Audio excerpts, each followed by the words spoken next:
Hello मेरे प्यारे साथियों, आप सभी को एक प्यारा सा गुड मॉर्निंग। तो आज की क्लास शुरू करने से पहले देखो, सबसे पहले तो मैं आपको ये बता देता हूँ, आज का ये जो अपना पेपर रहने वाला है ये सीईटी ग्रेजुएशन वाला आपका पेपर है, ठीक है। क्योंकि सीईटी ग्रेजुएशन वाला पेपर जो होने वाला आपका सितंबर में होने वाला, तो उससे पहले आप एक पैटर्न देख लो कि किस प्रकार के क्वेश्चन पूछ रहे हैं। इसके अलावा जो दूसरे एग्ज़ाम्स की तैयारी कर रहे हैं वो भी इस पेपर को देख सकते हैं, पेपर में किस प्रकार के क्वेश्चन पूछे गए हैं, ठीक है। अब देखो, आप राजस्थान स्तर पर अगर कोई भी तैयारी कर रहे हो तो हमारे चैनल के साथ जुड़ सकते हो। जुड़ने से आपको फ़ायदा क्या होगा, जैसे कि आप राजस्थान के पटवारी की तैयारी कर रहे हो, या वीडियो की तैयारी कर रहे हो, या फिर राजस्थान पुलिस की तैयारी कर रहे हो, ठीक है। या आपका सीईटी 10+2 वाला है, या सीईटी आपका ग्रेजुएशन है, ठीक है। आपका कोई सा भी एग्ज़ाम्स है, लाइब्रेरियन सेकंड ग्रेड वाला हो या फिर आपका जीएन वाला एग्ज़ाम हो, तो आप बिल्कुल जुड़ सकते हैं। मैं राजस्थान जीके के साथ आपकी इंडिया जीके और इंडिया पॉलिटी भी कंप्लीट करवा दूंगा। तो बिल्कुल नए हो तो चैनल को ज़रूर सब्सक्राइब करना, फ़ायदा होगा आपको। तो आज का जो है, देखो पहला क्वेश्चन देख लेते हैं अपन। ये पहला क्वेश्चन आपके सामने है, निम्नलिखित में से कौन सा राजनीतिक कार्यकर्ता संबंधित देशी राज्य से सम्मिलित नहीं है। तो पहला का जो आपका राइट आंसर हो जाएगा हरि मोहन माथुर करेली, ऑप्शन नंबर 2, ठीक है। हरि मोहन माथुर करौली। अगला क्वेश्चन, भरतपुर राज्य प्रजा संघ की स्थापना हुई थी, कब हुई थी। तो इसका जो राइट आंसर हो जाएगा आपका बिल्कुल 1928 में हुई थी। कब हुई थी? 1928 में। नेक्स्ट, 1857 की क्रांति के दौरान जयपुर के पॉलिटिकल एजेंट कौन थे। तो जयपुर के जो पॉलिटिकल एजेंट है वो कौन थे? William Eden. Option number C जो है आपका बिल्कुल राइट आंसर हो जाएगा। क्लियर। अगला क्वेश्चन देखते हैं, भारत के किस गवर्नर जनरल के कार्यकाल के दौरान हिंदू विधवा पुनर्विवाह अधिनियम पारित किया गया था। तो 4 का जो आपका राइट आंसर हो जाएगा सी लॉर्ड कैनिंग, ठीक है। ऑप्शन नंबर सी जो है चौथे का बिल्कुल राइट आंसर हो जाएगा, ठीक है। और आपको आंसर के अंदर बिल्कुल भी डाउट नहीं होना चाहिए, जो कि मैं आंसर बता रहा हूँ ना आपको, ये फाइनल आंसर के अकॉर्डिंग ही बता रहा हूँ, ठीक है। तो आंसर में भी आपको बिल्कुल डाउट नहीं होना चाहिए, बस आप लेवल देख लो किस प्रकार के सवाल पूछे जा रहे हैं, और फिर आप सिलेबस के अकॉर्डिंग अच्छे से तैयारी करो। अगर सीईटी आप क्वालिफाई नहीं कर पाए तो बहुत सारे एग्जाम्स के अंदर आप बैठ नहीं पाओगे, इसलिए आपको सीईटी क्वालिफाई करना है। और अब तो 40% हो गया, थोड़ा निगेटिव भी है तो ध्यान रखना। क्वेश्चन नंबर 5 आपके सामने है, 1818 ईस्वी कंपनी में की ओर से राजपूत राज्यों में संधि करने वाला अधिकारी था, कौन था। तो 5वें का जो आपका बिल्कुल राइट आंसर हो जाएगा चार्ल्स मैडकॉप। ऑप्शन नंबर डी है जो आपका बिल्कुल सही आंसर हो जाएगा। नेक्स्ट, हटुंडी अजमेर में गांधी आश्रम की स्थापना डैश के द्वारा की गई थी। तो किसके द्वारा की गई थी। तो आप सभी को पता होगा, Haribhai Upadhyay. Option number B जो है आपका बिल्कुल राइट आंसर हो जाएगा। हरिभाई उपाध्याय जो है ये अजमेर मेरवाड़ा के एकमात्र मुख्यमंत्री भी रहने वाले व्यक्ति थे, बिल्कुल आपको याद रखना है। और अजमेर मेरवाड़ा आपका केंद्र शासित प्रदेश था। अगला क्वेश्चन देख लेते हैं, विजय सिंह पथिक ने किस समाचार पत्र के माध्यम से बिजोलिया किसान आंदोलन का प्रचार पूरे भारत में कर दिया था। तो इसका जो राइट आंसर हो जाएगा बिल्कुल, कौन सा राइट आंसर हो जाएगा? प्रताप। ऑप्शन नंबर डी जो है आपका बिल्कुल राइट आंसर हो जाएगा, सेविंग का, है ना। नेक्स्ट, अधोलिखित कथनों को सावधानी पूर्वक पढ़िए। पहला कथन, 19वीं सदी के उत्तरार्ध में मेवाड़ में देश हितैषणी सभा की स्थापना की गई।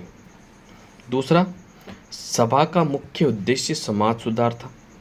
तो 8वें का अपन से आंसर देख लेते हैं, दोनों ही कथन सत्य है आपका, पहला और दूसरा। तो इसका जो राइट आंसर हो जाएगा ऑप्शन नंबर डी, ठीक है भाई। 19वीं सदी के उत्तरार्ध में देश हितैषणी सभा की स्थापना हुई थी मेवाड़ में, बिल्कुल सही है। दूसरा, इस सभा का जो मुख्य उद्देश्य जो था ना वो समाज सुधार था। भाई बड़ा अच्छा सवाल है, कई बार इसकी स्थापना पूछ लेते तो आपको याद रखना 1877 में इसकी स्थापना हुई थी। कब हुई थी? 1877 में इसकी स्थापना आपकी हुई थी। अगला क्वेश्चन, 1857 की क्रांति में अंग्रेज और जोधपुर राज्य के संयुक्त सेना को किसने पराजित किया था। तो 9 का जो राइट आंसर हो जाएगा आपका ठाकुर कुशाल सिंह। किसने? ठाकुर कुशाल सिंह। नेक्स्ट, निम्नलिखित ठिकानों में किसने चौरी कर लगाया था। ठीक है। और यही क्वेश्चन अभी हाल ही में आपके एलडीसी एग्जाम में भी आया था, ठीक है। इसलिए मैं कहता हूँ बहुत सारे क्वेश्चन रिपीट होते हैं, तो इस अच्छे से आप देखा करो। तो इसका जो राइट आंसर हो जाएगा ऑप्शन नंबर डी आपका बिल्कुल राइट आंसर हो जाएगा, बिजोलिया पर। और चौरी कर लगाया किसने था? राव करसण सिंह, यहाँ के ठिकानेदार थे राव करसण सिंह के द्वारा आपका चौरी कर लगाया गया था, बिल्कुल आपको याद रखना है। अगला क्वेश्चन देखते हैं। महनसर प्रसिद्ध है सोने की चित्रकारी के लिए, मुगलकालीन चित्रों की अधिकता के लिए, 360 खिड़कियों की हवेली के लिए, सती माता के मंदिर के लिए। तो 11 का जो आपका बिल्कुल राइट आंसर हो जाएगा सोने की चित्रकारी के लिए आपका महनसर फेमस है। अगले क्वेश्चन की ओर बढ़ते हैं। क्वेश्चन नंबर 12 आपके सामने है। शिक्षा संत के रूप में प्रसिद्ध स्वामी केशवानंद का जन्म कहाँ होता? बाणासुर गांव में, हरनावा गांव में, मंगलूना गांव में, या रामपुरा बेरी में? तो क्या हुआ था इसका जो राइट आंसर हो जाएगा, आप सभी को पता होना चाहिए, मंगलूना गांव में, ठीक है। अब कमेंट करके बताना कि मंगलूना जो गांव है ना, ये कौन से मतलब आपके ज़िले के अंदर आता है। अगला क्वेश्चन आपके सामने, भारतीय लोक कला मंडल संस्थान कहाँ स्थित है? ठीक है, तो 13 का जो राइट आंसर हो जाएगा ऑप्शन नंबर है उदयपुर के अंदर स्थित है। देखो एक बार क्या सवाल पूछ लिया गया कि भारतीय लोक कला मंदिर का है, मंडल संस्थान की जगह क्या लिख दिया? भारतीय लोक कला मंदिर। तो बहुत सारे बच्चे कंफ्यूज हो गए, साले ये भारतीय लोक कला मंडल तो उदयपुर में, ये मंदिर कहा गया है, तो मंदिर भी वही है उदयपुर में। भारतीय लोक कला मंडल संस्थान को ही मंदिर भी कहा जाता है, ठीक है, बिल्कुल आपको याद रखना। कार्तिक महीने में चंद्रभागा पशु मेला राजस्थान के किस स्थान पर आयोजित होता है? तो ये जो आयोजित होता है कहाँ आयोजित है, आप सबों को पता है, झालावाड़ के झालरापाटन के अंदर, ठीक है। चित्तौड़गढ़ में स्थित विजय स्तंभ पर पहला स्मारक डाक टिकट कब जारी किया गया था? तो 15 का जो आपका राइट आंसर हो जाएगा बिल्कुल ऑप्शन नंबर बी, 1949। कब? 1949 के अंदर डाक टिकट जारी किया गया था। अगला क्वेश्चन देख लेते हैं। अकबर के द्वारा निर्मित शुक्र तालाब किस किले में स्थित है? तो इसका जो राइट आंसर हो जाएगा नागौर के किले में स्थित है। ऑप्शन नंबर बी जो है 16 का आपका बिल्कुल सही आंसर होगा। बढ़ते हैं अगले क्वेश्चन की तरफ। लोदरवा प्रसिद्ध है जैनियों के लिए, सिखों के लिए, जाटों के लिए, गुजरों के लिए। तो 16 का जो आपका बिल्कुल सही आंसर हो जाएगा, सॉरी 17 का ऑप्शन नंबर ए, ये जैन संप्रदाय से इसका संबंध है भैया, ठीक है, बिल्कुल आपको याद रखना है, जैन धर्म से इसका लोदरवा का संबंध है। तो जैनियों के लिए आपका फेमस है। ये लोदरवा पड़ता कहाँ है? तो थोड़ा सा आप ध्यान रखना, ये जैसलमेर के अंदर पड़ता है। कहाँ पड़ता है? जैसलमेर। नेक्स्ट आगे बढ़ते हैं। अगला क्वेश्चन, साहिबदीन नामक चित्रकार को मेवाड़ के किस शासक का संरक्षण प्राप्त था? तो 18 का जो राइट आंसर हो जाएगा आपका महाराणा जगत सिंह प्रथम। ऑप्शन नंबर सी जो है आपका बिल्कुल सही आंसर हो जाएगा। और मेवाड़ चित्रकला का जो स्वर्ण काल था ना, वो भी आपके महाराणा जगत सिंह प्रथम का काल ही था, बिल्कुल आपको याद रखना है। फल्गुबाई का संबंध किस लोक नृत्य से है? कल ही मैंने आपको बताया था कि चरी नृत्य का जो संबंध है वो किससे है? फल्गुबाई से। किससे है? फल्गुबाई से। 20वां क्वेश्चन आपके सामने है। निम्नलिखित में से कौन सा वाद्य यंत्र बाकी 3 से अलग है? खड़ताल, मस्क, शहनाई, अलगोजा। तो 20 का जो आपका राइट आंसर हो जाएगा खड़ताल, ठीक है, खड़ताल, ठीक है। ये आपका घन वाद्य यंत्र है, बाकी ये तीनों जो है ये आपके सुशील वाद्य यंत्र है, इसलिए अलग है। अगला क्वेश्चन देख लेते हैं। निम्नलिखित में से किस षड्यंत्र केस में प्रताप सिंह बारट को कारावास दिया गया? तो 21 का जो आपका बिल्कुल राइट आंसर हो जाएगा बनारस षड्यंत्र मुकदमा, ठीक है। प्रताप सिंह बारट को जो जेल हुई थी वो कौन से मामले में हुई थी? तो बनारस षड्यंत्र के अंदर हुई थी, बिल्कुल आपको याद रखना, बड़ा इंपॉर्टेंट सवाल है, ठीक है। और वापस से बनने के इसके पूरे चांसेस भी, अच्छा सवाल है तो आप जरूर याद रखें इसे। अगला क्वेश्चन, निम्नलिखित में से कौन सा आभूषण मानव अंग सुमेलित नहीं है? तो 22 का जो आपका राइट आंसर हो जाएगा रमजोल। रमजोल कलाई में नहीं पहना जाता भाई, रमजोल कहाँ पहना जाता है? रमजोल पैर के अंदर पहना जाता है, ये आपका सही सुमेलित नहीं है, तो इसका आपका सी जो है आपका बिल्कुल राइट आंसर हो जाएगा। क्लियर है? अगला क्वेश्चन, श्रीधर अंधारे ने किस चित्र शैली को प्रकाश में लाने का श्रेय दिया जाता है? तो 23 का जो आपका बिल्कुल राइट आंसर हो जाएगा ऑप्शन नंबर बी, देवगढ़। जो आपकी चित्र शैली है, जो कि मेवाड़ चित्र शैली की उपशैली है, देवगढ़ ठिकाना हुआ करता था, इसको प्रकाश में लाने का जो श्रेय जाता है वो श्रीधर अंधारे को जाता है। ऑप्शन नंबर बी जो है आपका बिल्कुल सही आंसर हो जाएगा। अगला क्वेश्चन देखते हैं। एक तरफ कुल देवी है, एक तरफ जाति है, और आपको सुमेलित करना है, ठीक है। करणी माता जो है चारण जाति की थी, बिल्कुल इसमें आपको कोई भी दिक्कत नहीं होनी चाहिए, ठीक है। आई माता सीरवी, ठीक है। सकराय माता खंडेलवाल और नारायणी माता नई। तो इसका जो सही आंसर हो जाएगा सबसे पहले 4 के बाद आपका हो जाएगा कौन सा, 4 के बाद 3, 4 के बाद 3 का है, देखो 2 में 3 है, ये दोनों तो हट गए आपके, ठीक है, क्योंकि इसमें 4 है ही नहीं, बस ये दोनों में से एक है। अब तीसरा देखते हैं, आई माता यानी ए, यानी तीसरे का 1 किस में दे रखा है, या देखो तीसरे का 1 दे रखा, तो ये आंसर हो जाएगा इसका ऑप्शन नंबर डी आपका बिल्कुल राइट आंसर हो जाएगा। क्लियर है। एलिमिनेट मेथड से भी आप सवाल को करने की कोशिश करते हो तो कुछ एक सवाल तो आपके वैसे भी हो जाते हैं, है ना, तो कोशिश कराकर इस मेथड से सवाल को करने की। बातारी फुलवारी कितने खंडों में विभक्त है, 8, 10, 14, 16। तो 25 का जो आपका राइट आंसर हो जाएगा 14, ऑप्शन नंबर सी जो है आपका बिल्कुल राइट आंसर हो जाएगा। अगला क्वेश्चन देखते हैं 26वां। गोविंद देव मंदिर जयपुर और मदन मोहन मंदिर करौली का संबंध किस संप्रदाय से है। तो 26 के अगर मैं सही आंसर की बात कर लूँ तो डी वाला आपका बिल्कुल राइट आंसर हो जाएगा, गौड़ीय संप्रदाय। कौन सा संप्रदाय हो जाएगा, गौड़ीय संप्रदाय, यानी डी जो है आपका बिल्कुल सही आंसर हो जाएगा कि गोविंद देव जी का मंदिर जयपुर वाला और मदन मोहन जी का मंदिर जो करौली में पड़ता है, इन दोनों मंदिरों का संबंध आपका गौड़ीय संप्रदाय से है। नेक्स्ट आगे बढ़ते हैं। केसरी सिंह बारट ने चेतावनी रे चुंगटिया किसको संबोधित करके लिखा था। तो 27 का जो आपका सही आंसर हो जाएगा Maharana Fateh Singh, option number B आपका बिल्कुल राइट आंसर हो जाएगा। जोधपुर का महामंदिर उपासना स्थल है, किसका उपासना स्थल है, तो नाथ मंदिर, यानी ऑप्शन नंबर डी जो है आपका बिल्कुल राइट आंसर हो जाएगा। क्लियर। अगला क्वेश्चन देख लेते हैं। बड़ार क्या है, बड़ार क्या है। तो बड़ार जो है आप सभी को पता है, विवाह पर जो भोजन बनाया जाता है, यानी भोजन करवाया जाता है गांव वालों को, विवाह का जो आयोज्य भोज होता है उसे बड़ार कहा जाता है, ठीक है, बिल्कुल आपको याद रखना है। अगला क्वेश्चन देखते हैं। निम्न में से कौन सा युग्म सुमेलित नहीं है, हमीर महाकाव्य नैनचंद्र सूरी, वंश भास्कर सूर्यमल मिश्रण, कुवल्यमाला उद्योतन सूरी, पृथ्वीराज विजय चंद्रप्रदाय, ठीक है। तो इसका जो राइट आंसर हो जाएगा आपका पृथ्वीराज विजय जी चंद्रप्रदाय ने नहीं लिखा है। किसने लिखा, तो ये जयानक ने लिखा है। किसने लिखा भाई, जयानक ने, इसलिए ये आपका राइट आंसर हो जाएगा ऑप्शन नंबर डी, क्योंकि ये सुमेलित नहीं है, बिल्कुल आपको याद रखना है।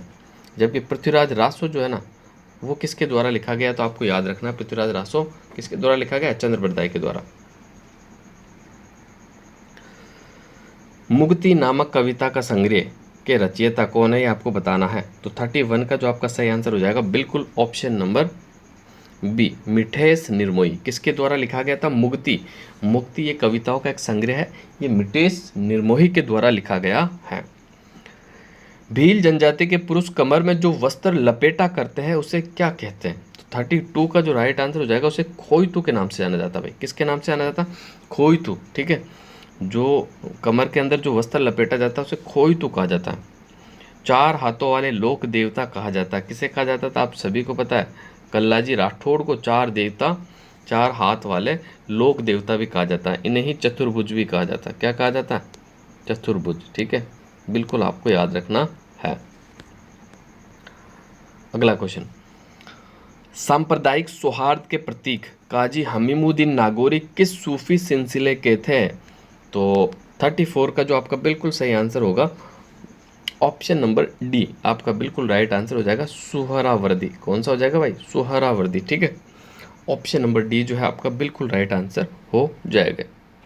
नेक्स्ट, मलिक शाह की मस्जिद कहाँ स्थित है। तो 35 का अपन सही आंसर देख लेते हैं। मलिक शाह की जो मस्जिद है ना, ये आपकी जालोर में है, ऑप्शन नंबर सी जो है आपका बिल्कुल राइट आंसर हो जाएगा। 36, यदि भारतीय मानक समय IST को निर्धारित करने वाली देशांतर रेखा का प्रधान देशांतर रेखा का दर्जा दिया जाए तो अंतर्राष्ट्रीय तिथि रेखा का देशांतर क्या होगा। तो 36 का राइट आंसर हो जाएगा 97 डिग्री 30 मिनट पूर्व, ऑप्शन नंबर बी जो है आपका 36वें का बिल्कुल राइट आंसर हो जाएगा। अगला क्वेश्चन देख लेते हैं 37वां। भारत में शुष्क क्षेत्र कृषि की जाती है, ठीक है, तो वह वर्षा क्षेत्र कितनी होती है, यानी वह वर्षा कितनी होती है आपको बताना। तो 35 से 75 सेंटीमीटर वर्षा वाले क्षेत्रों में भारत के अंदर शुष्क क्षेत्र कृषि की जाती है, यानी शुष्क कृषि की जाती है। भारत को 15 कृषि जलवायु प्रदेशों में विभक्त किया गया है। योजना आयोग द्वारा, कृषि मंत्रालय द्वारा, जल संसाधन मंत्रालय द्वारा, मौसम विभाग द्वारा। तो 38 का जो राइट आंसर हो जाएगा योजना आयोग के द्वारा। ऑप्शन नंबर ए जो है आपका बिल्कुल सही आंसर हो जाएगा। बिल्कुल मैं आपको कह रहा हूँ, आप कोई सी भी तैयारी कर रहे हो, मेरे इस चैनल के ऊपर आपको 250 प्लस वीडियो मिल जाएंगे पुराने पेपरों के। अगर आप अच्छे से हल कर लेते हो तो गारंटेड कहता हूँ मैं, आपके सारे पेपर क्लियर हो जाएंगे। और राजस्थान जीके में तो आप बिल्कुल क्या बता रहा हूँ ना, एक टीचर बन जाओगे। इसलिए अगला क्वेश्चन आपके सामने है, इसलिए सारे पेपर आप हल कर ले, बिल्कुल क्लियर हो जाएगा आपका सारा राजस्थान जीके क्लियर हो जाएगा। ठीक है। भारत में प्रथम जैतून रिफाइनरी राजस्थान में स्थापित की गई थी। तो 39 का जो राइट आंसर हो जाएगा लूणकरणसर। भाई जैतून रिफाइनरी कहाँ है? लूणकरणसर। और लूणकरणसर को क्या कहा जाता है? राजस्थान का राजकोट। क्या कहा जाता है भाई? राजस्थान का राजकोट। क्यों कहा जाता है? कारण क्या है कि यहाँ पर मूंगफली सबसे ज़्यादा होती है। क्या होती है भाई? मूंगफली सबसे ज़्यादा होती है, इसलिए राजस्थान के राजकोट के नाम से भी जाना जाता है। भारत में सर्वाधिक रागी उत्पादक राज्य है। सबसे ज़्यादा रागी कहाँ होती है आपको बताना। तो भारत में सबसे ज़्यादा रागी जो होती है कर्नाटक में होती है। भाई कहाँ होती है? सबसे ज़्यादा रागी होती है कर्नाटक के अंदर। ठीक है। अगला क्वेश्चन देखते हैं। निम्नलिखित में से कौन सा स्थानांतरित कृषि क्षेत्र सुमेलित नहीं है? तो 41 की अगर मैं बात कर लूँ तो कुमारी का संबंध मध्य प्रदेश से नहीं है। ठीक है। ऑप्शन नंबर डी जो है आपका बिल्कुल सही आंसर हो जाएगा। ठीक है। अगला क्वेश्चन देखते हैं। पाक स्ट्रेट अवस्थित है, किसके मध्य अवस्थित है? तो ये तो आप सभी को पता होगा, बट अच्छा सवाल है। भारत और श्रीलंका के मध्य आपकी ये पाक स्ट्रेट संधि उपस्थित है, बिल्कुल आपको याद रखना है। अगला क्वेश्चन देखते हैं। निम्नलिखित पहाड़ियों में से कौन सी सतपुड़ा श्रृंखला का भाग नहीं है? राजपीपला, महादेव, भारनेर, मेघालय। तो 43 का जो राइट आंसर हो जाएगा भारनेर नहीं है भाई। ठीक है।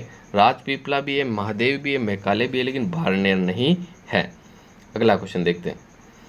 भारत के किस राज्य में कुल क्षेत्रफल में वनों का क्षेत्रफल प्रतिशत सर्वाधिक है? ये आपको बताना। तो 44 का जो राइट आंसर हो जाएगा वो सी, मिजोरम। ऑप्शन नंबर सी जो है आपका बिल्कुल सही आंसर हो जाएगा। प्रतिशत की दृष्टि से सबसे ज़्यादा वन जो है वो कहाँ है?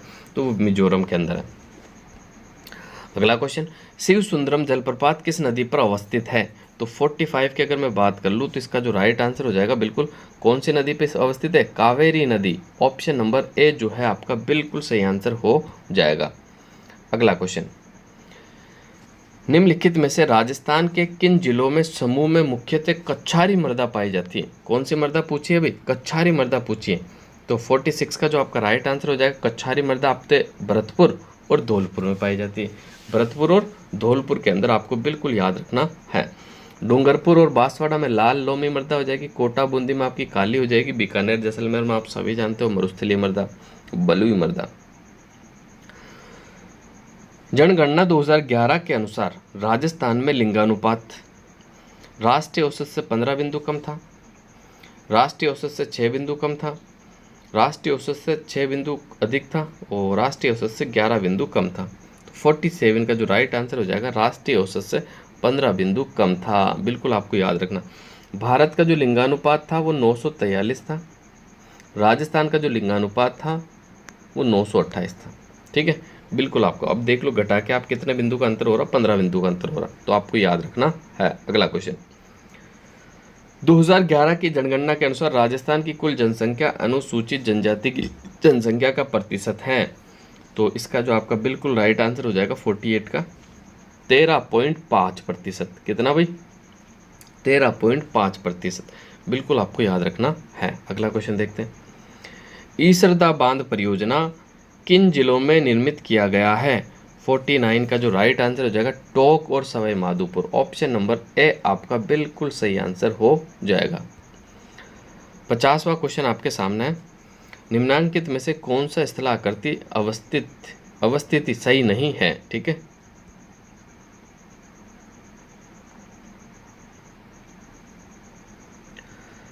निम्नांकित में से कौन सा स्थलाकृति अवस्थिति सही सुमेलित नहीं है? तो 50 का अपन देख लेते हैं। सही आंसर आपका जो है क्या होने वाला है? तो उड़िया पट्टार माउंट आबू में पड़ता है, बिल्कुल सही है ये तो। भाकर पूर्वी सिरोही बिल्कुल सही है आपका। लसाड़िया का पठार राजसमंद, ये गलत हो गया भाई।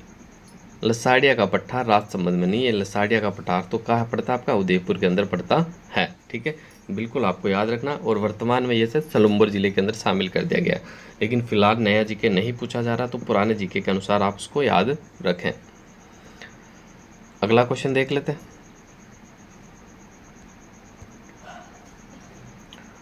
क्वेश्चन नंबर 51 आपके सामने है।